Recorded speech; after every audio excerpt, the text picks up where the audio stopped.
c'est mon interprétation, mais je pense vraiment, regardez en vous, si vous vous détestez, si vous vous aimez pas et si vous vous considérez pas, comment vous voulez apporter au monde la joie d'être vous, la contribution unique que vous pouvez apporter. Parce qu'on est unique et donc on a quelque chose d'unique à apporter. On a cette petite touche, cette petite note, cette petite couleur, cette petite forme là, ce petit truc à apporter qui est unique. Et si ce truc-là qu'on représente et qu'on est et qu'on incarne, on ne l'apprécie pas, on ne le légitime pas, on ne lui donne pas sa place, en fait on va juste faire la même chose vis-à-vis des autres, consciemment ou inconsciemment. Ne pas prendre soin de soi, c'est ne pas prendre soin des autres. Il suffit juste de regarder cet exemple actuel pour le voir. Bonjour à tous, j'avais envie d'approfondir ma vidéo d'hier avec une expérience que je fais régulièrement et qui m'est apparue assez évidente ce matin en repensant et en ressentant en fait ce que j'avais énoncé hier dans ma vidéo à propos du jugement qu'on peut porter et qui est très hâtif et qui est souvent très réducteur et qui est simplifié et qui est très rapide et donc qui ne vient pas de, comment dire, d'une digestion, d'une macération de quelque chose. C'est vraiment quelque chose de très immédiat et donc qui passe par le filtre de nos conditionnements. Donc c'est humain, c'est normal, mais l'idée c'est de pas, comment dire, le prendre comme argent comptant surtout. C'est ça l'idée. C'était ça l'idée de la vidéo hier en ce qui concerne la partie du jugement.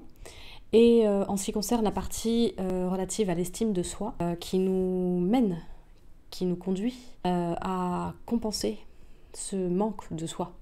Voilà, c'est compenser ce manque de soi via des comportements de fuite, des comportements d'addiction, des comportements qui nous font ressentir une forme d'adrénaline et qui nous donnent l'impression de vivre et d'oublier notre souffrance, notre malheur, notre manque d'acceptation de la condition humaine, de qui on est, éventuellement de la non-digestion de notre passé, la non-acceptation de qui on a pu être, de ce qu'on a pu faire, de qui on a pu fréquenter, ou alors si on remet tout vers l'extérieur, des mauvaises personnes ou des mauvaises expériences qui nous sont arrivées, tout ça encore c'est des gros raccourcis, une fois de plus tout à fait humain, puisque c'est normal de ressentir quelque chose comme ça sur le vif. L'idée c'est est-ce qu'on reste sur ce truc-là ou est-ce qu'on approfondit un petit peu? Est-ce qu'on va au-delà? Est-ce qu'on laisse un peu digérer, macérer pour en voir la substance autre? Sans forcer, bien sûr, parce que l'idée, c'est pas non plus de le faire avec la tête, c'est de le faire avec une notion de temps, d'acceptation que ça prend du temps, et d'accepter de plonger dans le ressenti, et avec cette conscience que je n'ai pas tout le tableau, et que comme je n'ai pas tout le tableau, je peux pas faire une conclusion parfaite. Voilà. Et donc voilà, l'idée du manque d'estime qui nous conduit finalement à créer des dégâts autour de nous, des petits dégâts ou des grands dégâts. Et plus l'estime de soi est mauvaise, quand je parle d'estime de soi, c'est déjà... l'estime, elle ne doit pas être basée uniquement sur ce qu'on fait et nos réussites. L'estime, c'est tout court, c'est la valeur de soi en fait. Je me donne assez de valeur et de considération pour m'occuper de moi. On est dans une société où c'est considéré très égoïste de s'occuper de soi avant l'autre, de se faire passer soi avant l'autre. Bien entendu, ne s'occuper que de soi, ne se considérer que soi, ça mène nulle part. Mais si on commence pas par ça, moi je voulais juste regarder autour de vous, au-delà du concept du conditionnement qui nous dit qu'il faut être gentil avec les autres, qu'il faut s'occuper des autres, qu'il faut être quelqu'un de bien. Oui, mais si toi t'es pas bon pour toi-même, comment tu veux prétendre pouvoir savoir comment tu vas être bon avec l'autre? Voilà. Et puis en plus, considérant qu'on est des individus uniques, qui peut s'occuper de nous-mêmes mieux que nous-mêmes? Le problème, c'est que comme on se fuit depuis le début, effectivement, on a du mal à savoir quels sont nos besoins, puisque on a cette injonction inconsciente que s'occuper de soi, c'est être égoïste et c'est pas bon. Donc c'est tout qui est à revoir dès le départ, en fait.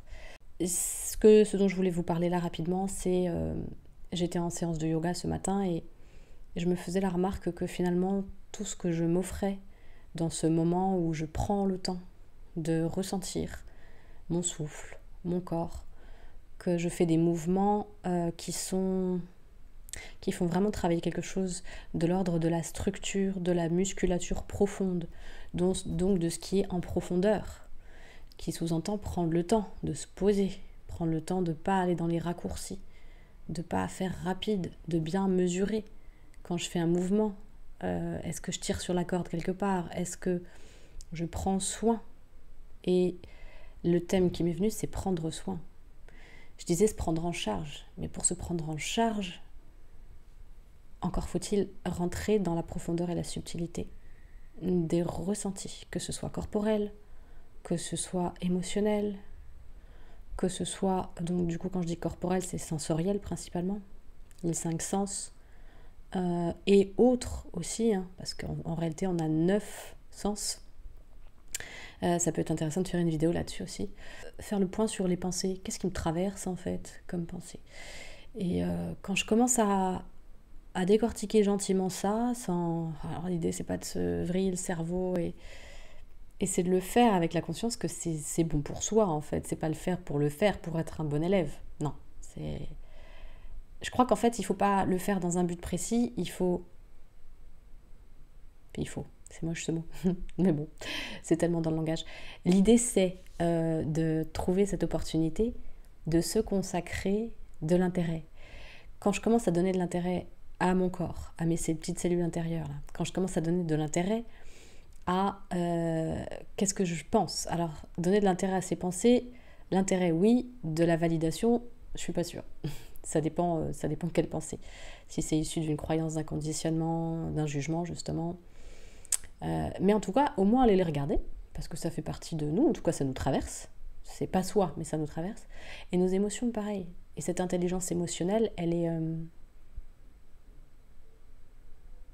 aiguise la sensibilité. Et quand on est dans sa sensibilité, on peut rentrer dans sa vulnérabilité. Et la vulnérabilité n'est pas le contraire de la force. C'est le contraire de l'insensibilité, quelque part. Et si j'arrive à être sensible à moi, bah, j'arrive plus facilement à être sensible aux autres. Et si on revient sur le thème du départ qui est le dégât qu'on peut causer, si je reprends les événements actuels avec l'accident de Pierre Palmade, etc., quand on voit les dégâts que ça peut causer, le manque d'estime de soi. Parce que, pour le coup, cet homme-là avait visiblement un comportement de fuite de lui-même, de non-acceptation de lui-même.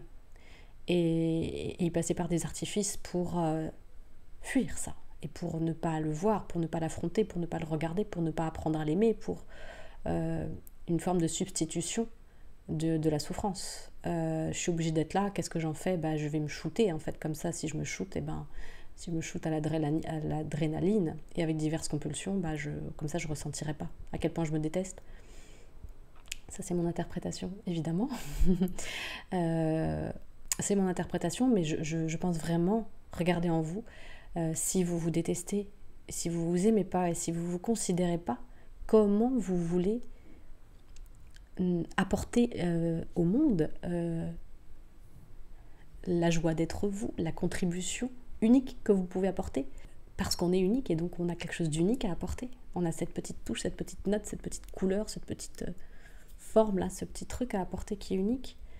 Et si ce truc-là qu'on représente et qu'on est et qu'on incarne, on ne l'apprécie pas, on ne le légitime pas, on ne lui donne pas sa place, bah en fait on va juste faire la même chose vis-à-vis des autres, consciemment ou inconsciemment.